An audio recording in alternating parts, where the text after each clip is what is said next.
Bago tayo magsimula, gusto ko munang pasalamatan kayong lahat sa patuloy ninyong suporta. Tunay pong nakakataba ng puso ang inyong walang sawang panunood at pagtangkilik sa ating munting channel.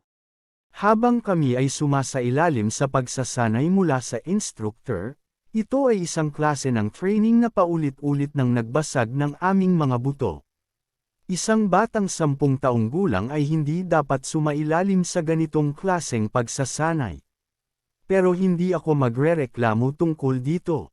Sa halip, unti-unti kong naiintindihan ang lahat ng ito, at nagpaplano ako kung paano ito mapagtatagumpayan. Pagkalipas ng kaunting sandali, nagising si Hawa mula sa kanyang pagkahimatay at nagsabing, "Nahimatay na naman ba ako?" Sumagot si Ru, "Oo, pero ngayon, 2 segundo ka lang nawala sa ulirat." Ako nga, 17 beses na akong nawalan ng malay at bumangon. Idinagdag niya, "Ibig sabihin, mas nauuna na ako sa'yo." Sumagot si Hawa, "Hindi kasi ako handa." Habang pinagmamasdan ng instructor si Hawa, iniisip niya, si Hawa ay tunay na isang matagumpay na martial artist. Napakatibay ng katawan niya, sa bawat hampas ko sa kanya, bumabangon pa rin siya. Pero itong tinatawag na Ninth Judgment Child, medyo kakaiba ito. Noong una kaming naglaban sa battleground at pinulot niya ang iba't ibang uri ng sandata para labanan ako, inakala ko na isa siyang tanga. Isang malaking kalokohan ang ginagawa niya. Pero habang tumatagal, napansin kong sa bawat armas na kanyang ginagamit, mayroon na siyang mastery o kasanayan. Marunong siyang gumamit ng bawat espada, bawat weapon. Isang buwan na ang lumipas, at ngayon, parang naiintindihan na niya ang lahat. Pagkatapos ay sinabi ng instructor, "Ipagpapatuloy natin ang ating training. Kaya bumalik agad sa inyong mga posisyon." Pagkatapos nito, lumipat ang eksena muli sa battleground. Dito, sinabi ng ating bida kay Hawa, "O Hawa, pakinggan mo muna ako." Nagtanong si Hawa, "Bakit? Anong meron?"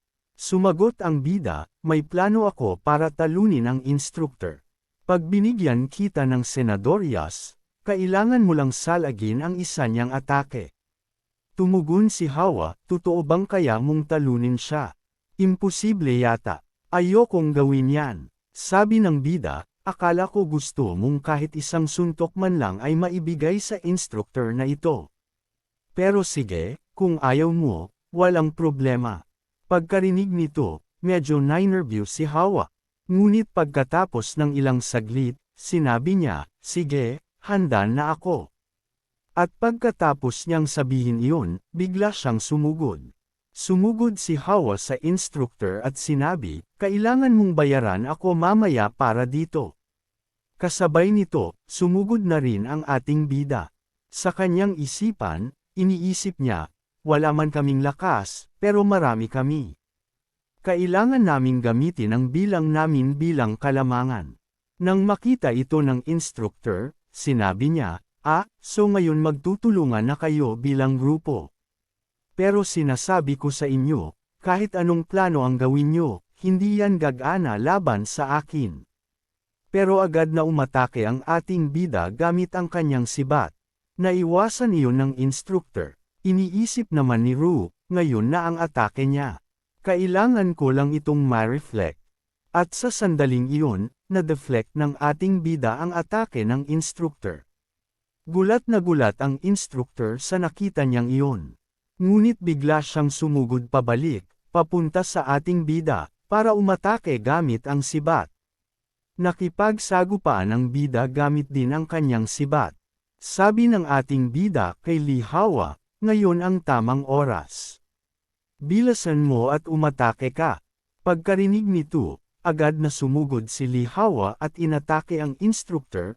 Pinanatili itong abala sa kanilang labanan. Samantala, inactivate ng ating bida ang kanyang boundless weapon habang iniisip, "Kung gusto kong talunin ang instructor na ito, kailangan kong gamitin ang Split Demon Technique." Agad niyang kinondensa ang enerhiya ng Split Demon at sumugod sa instructor. Nagulat ng husto ang instructor sa nakita, at agad siyang naghanda upang i-deflect ang armas ng ating bida.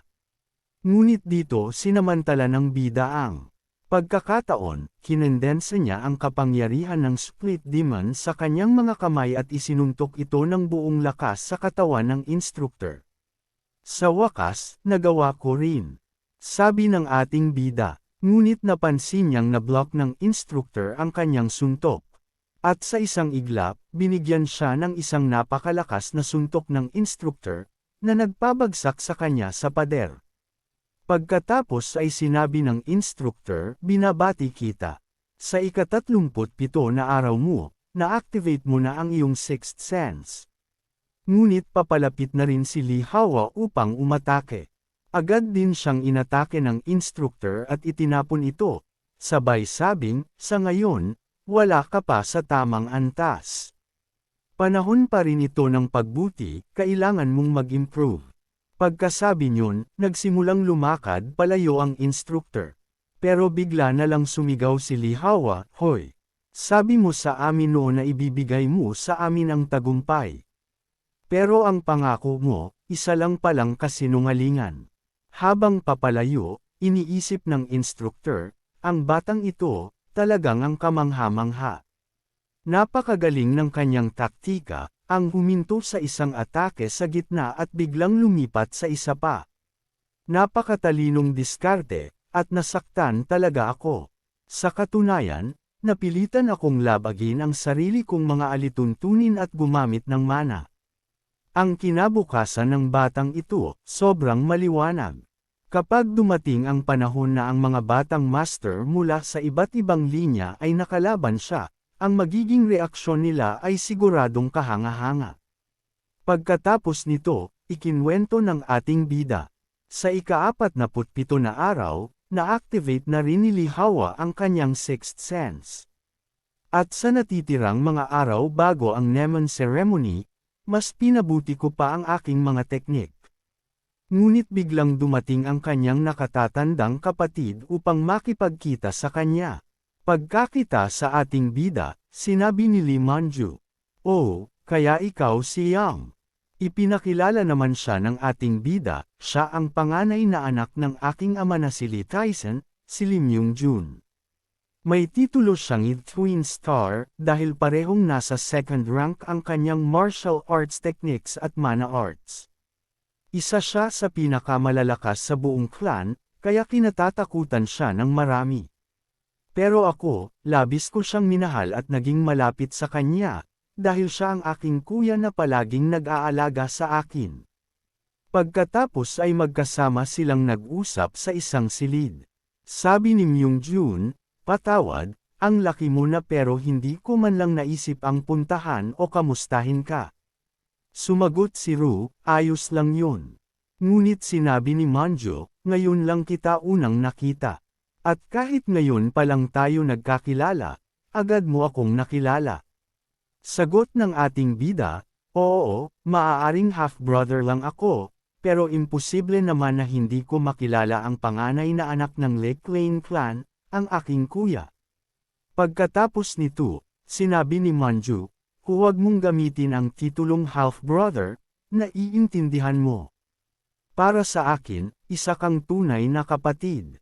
Kung paanong kapatid ko ang iba kong mga kuya, ganoon din kita itinuturing." Sabi ng ating bida, "Patawarin niyo po ako." Ngunit agad siyang pinigilan ni Manjun, "Hindi mo kailangang makipag-usap sa akin ng formal. Ako ang iyong kuya, at ito ang una nating pagkikita. Kaya may regalo ako para sa'yo." Sabay abot niya ng isang gamot, ito ang miracle medicine na tinatawag na nectar, the wine of gods. Pagkakita rito, labis na namangha si Ru. Sobrang mahalaga nito. Isa itong miracle medicine na ginagawa lang taon-taon, at 500 mililitro lang ang nalilikha sa isang taon sa isang laboratorio sa France. Hindi ako makapaniwala na ibinibigay ito ng aking kapatid sa akin. Agad siyang nagpasalamat. Ngumiti si Manjun at sinabi, "Nakikita ko ang kakaiba sa mga mata mo. Alam mo ba, lahat ng kapatid ko na nakilala ko, tiningnan nila ako bilang karibal, gusto nila akong talunin. Pero ikaw ay iba.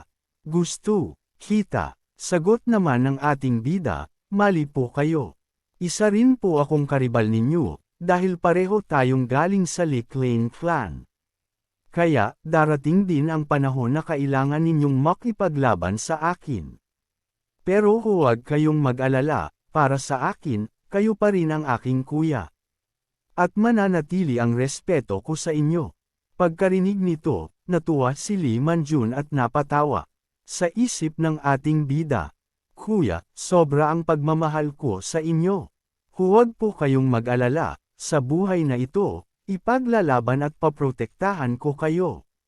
Pagkatapos nito, nag-shift ang eksena at dumating na ang araw ng Neman ceremony. Ipinakita na dinadala ang ating bida sa Red and Blue Island. Kasama rin si Lee Hawa sa kanila.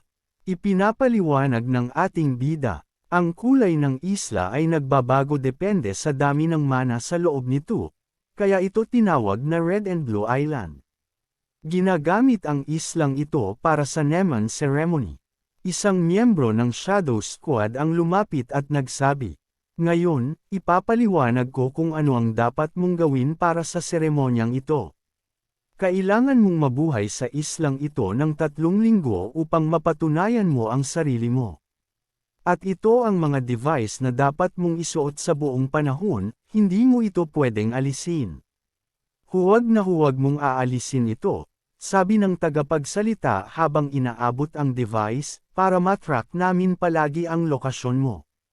At pagkatapos ng 3 linggong survival, ang trial chamber, ang pinaka-main exam mo, ay bubuksan lang sa loob ng 2 araw. Kaya sige na, good luck sa iyo.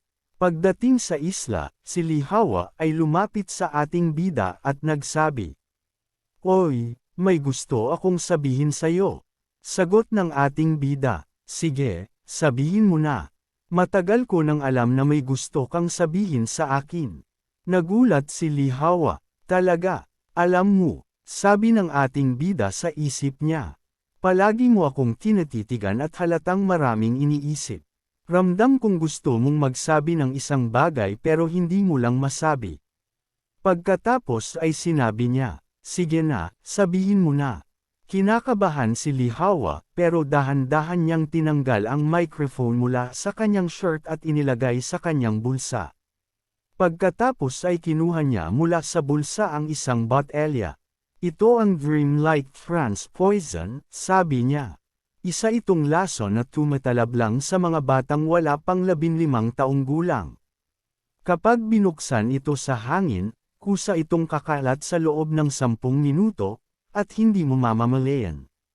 Kayang sirain ng lason na ito ang iyong mana paths ng lubusan, at hindi ka na muling makakagamit ng mana habang buhay." Nagseryoso ang ating bida at galit na tinanong, "Sino ang nagbigay sa'yo ng lason na yan?" Pero agad na itinapon ni Lee Hawa ang lason, at nabasag ito sa isang bato. "Hindi ko sasabihin kung sino," sabi niya. "Pero isa lang ang gusto kong malaman mo, hindi ako mananalo gamit ang pandaraya. Lalaban ako ng patas, at tatalunan kita ng harapan. Naiintindihan mo?" Sumagot ang ating bida, "Kahit hindi mo sinabi yan, ibibigay ko pa rin ang 100% ko." Ngumiti si Lee Hawa at sinabing, "Magaling, pero mag-ingat ka ha. Kailangan mong makarating sa gitna ng isla at pumatay ng maraming monsters. Ingatan mo ang sarili mo."